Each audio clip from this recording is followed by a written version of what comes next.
scrute tous les dossiers. Pour lui, l'actualité n'a aucun secret. Alexandre Dubé. La police lance un appel au public pour résoudre le meurtre de Janet Kuczynski. Elle avait 42 ans, c'était une mère de famille. Elle a été assassinée à l'été 1999 à Pierrefonds. Valérie Gontier est journaliste au Journal. Elle coanime également le balado Histoire de crime. Bonjour Valérie. Bonjour. Bon, Valérie, rappelle-nous d'abord les circonstances entourant ce meurtre-là. Oui, écoutez, à l'époque, c'était vraiment un meurtre qui avait défrayé les manchettes puis qui avait inquiété des gens dans le secteur. OK? Vous avez peut-être une voisine dans votre secteur que vous connaissez, que vous saluez lorsqu'elle va prendre sa marche quotidienne. Janet Kuczynski était surnommée la Walking Lady dans le quartier, la marcheuse, parce qu'elle avait l'habitude d'aller prendre de très longues marches. Elle était très en forme. Et la marche, sa promenade de santé du 9 juillet s'est terminée de façon vraiment tragique parce qu'elle n'est jamais revenue à la maison. Et ce n'était pas dans ses habitudes. Elle était mère, et elle avait des enfants à la maison, un mari. Et lorsque ses proches se sont inquiétés, ils sont allés arpenter le secteur. Et ce n'est que le lendemain, lors d'une battue, qu'elle a été retrouvée en bordure d'une piste cyclable. Donc, c'était vraiment très inquiétant. Les policiers à l'époque disaient que c'était possiblement une tentative d'agression sexuelle, mais qui avait peut-être échoué. On pourrait penser que Janet Kuczynski s'est débattue pour sa vie, a vraiment tenté là, de s'en prendre à son assaillant. Malheureusement, elle est décédée et ça a été un meurtre très violent, me disent les policiers. Pourquoi les policiers lancent un appel au public maintenant? En fait, en ce moment, dans le Journal de Montréal, depuis samedi, on a fait un dossier sur les meurtres non résolus. Un énorme dossier dans lequel on évoque qu'il y a 1800 dossiers au Québec de meurtres non résolus. Et de ces 1800-là, il y en a 50% qu'un policier me dit qu'ils ne seront probablement jamais solutionnés. À cause que... Mais ici, le service de police de la Ville de Montréal, lorsqu'on les a contactés, lorsqu'on leur a demandé, on aimerait vous parler des fameux cold cases, là, comme on dit, ils nous ont parlé de Janet Kuczynski. Et s'ils le font, c'est parce qu'ils ont l'impression que quelqu'un à quelque part qui détient une pièce du casse-tête, là, une petite information la clé qui pourrait faire éclater la vérité sur le meurtre crapuleux de cette mère de famille qui a été tuée il y a 26 ans, là. Donc, c'est vraiment un dossier. On peut penser que les policiers tentent de travailler.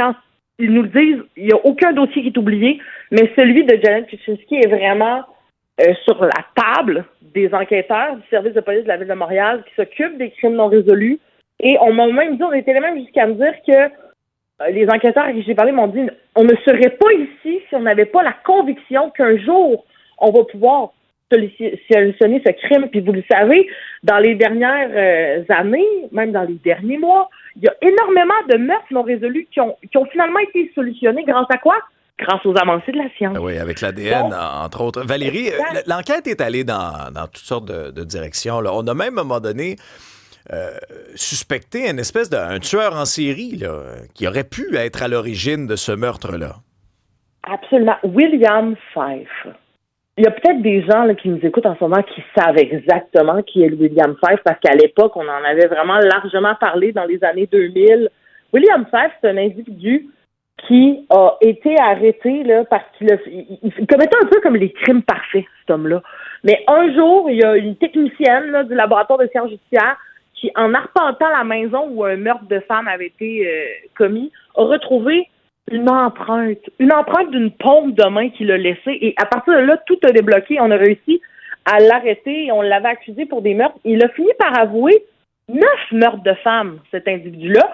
Et pourquoi est-ce qu'on avait pensé à l'époque que c'était peut-être lui qui avait tué Janet Kuczynski? Parce que c'était dans les mêmes environs, dans l'ouest de l'île. Là. Il y avait une femme qui avait été tuée chez elle à Baie d'Orsay. C'était des femmes qui étaient comme dans la cinquantaine, dans la soixantaine. Janet avait 42 ans, mais quand même.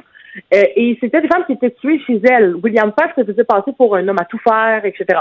Donc, mais les policiers à qui j'ai parlé m'ont dit on n'exclut pas, tu sais, on n'exclut aucun témoin, mais à l'époque, William Fife était tellement tanné de se faire coller le meurtre de Janet sur les épaules qui avait décidé, qui avait accepté de passer le test du polygraphe.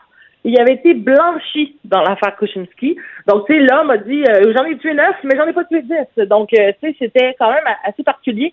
Les enquêteurs avaient toujours cru qu'il y en avait fait plus de victimes, mais à l'époque, il avait été exclu de la liste des témoins. Aujourd'hui, de la liste des suspects, pardon. Aujourd'hui, ce qu'on me dit, c'est en ce moment, ce n'est pas William Five qu'on enquête, pour être bien clair, mais on ne peut pas me dire à 100% que ce n'est pas lui, parce qu'un enquêteur aux affaires non résolues ne va jamais exclure aucun suspect, surtout 26 ans plus tard, là. Mais pour le public, quel genre d'information peut être pertinente? Parce qu'on le voit à chaque fois qu'il y a des séries, des documentaires ou quoi que ce soit, des gens qui détiennent des informations depuis longtemps, mais qui n'avaient jamais cru bon de se rendre aux autorités. C'est quel genre d'information qui pourrait servir finalement? Ben, on peut penser, à l'époque, les policiers avaient eu une centaine d'informations. Puis ça, là, à chaque information reçue, c'est énormément de travail là, pour tenter de la valider ou l'invalider.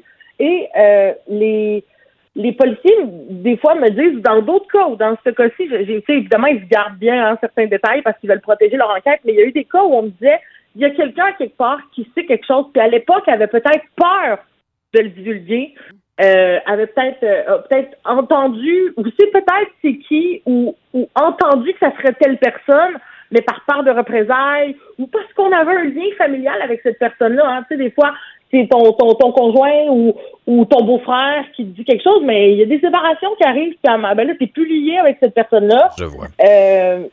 Donc, c'est vraiment important pour les policiers d'essayer de savoir de qui il s'agit. Vous le savez, dans les nombreux dossiers de meurtres non résolus, ceux notamment sur lesquels on a travaillé, les policiers en arrivent des fois à déterminer qui est le suspect, mort ou vivant, là. On l'a vu là, récemment dans le cas de Catherine Davio, cette étudiante qui a été retrouvée morte à Rosemont dans son appartement en 2008. Les enquêteurs ont été capables de faire le chemin grâce aux avancées de la science jusqu'au meurtrier. Et lorsqu'on nous l'a annoncé, là, on a dit c'est lui. Malheureusement, il est décédé. Il est mort en prison, là, le meurtrier de Catherine Davio. Mais on était capable de déterminer à 100% que c'est lui. La famille, ça leur permet de boucler la boucle, mais évidemment, ça ira pas plus loin, il n'y aura pas de procès, parce que essentiellement, un enquêteur, dans son travail, son objectif ultime est d'arrêter un bandit, un criminel, un tueur, et de le traduire en justice et de l'amener à se faire condamner. Oui, mais Valérie, tu parles de la famille, c'est tellement un point important. Au moins, ça amène des réponses à la famille. Il y a des gens qui ont souffert pendant des années. Valérie Gontier, vous êtes journaliste au journal. Je rappelle l'excellente série Balado, Histoire de crime. Il y a de nouveaux épisodes également. Merci beaucoup, Valérie. Merci.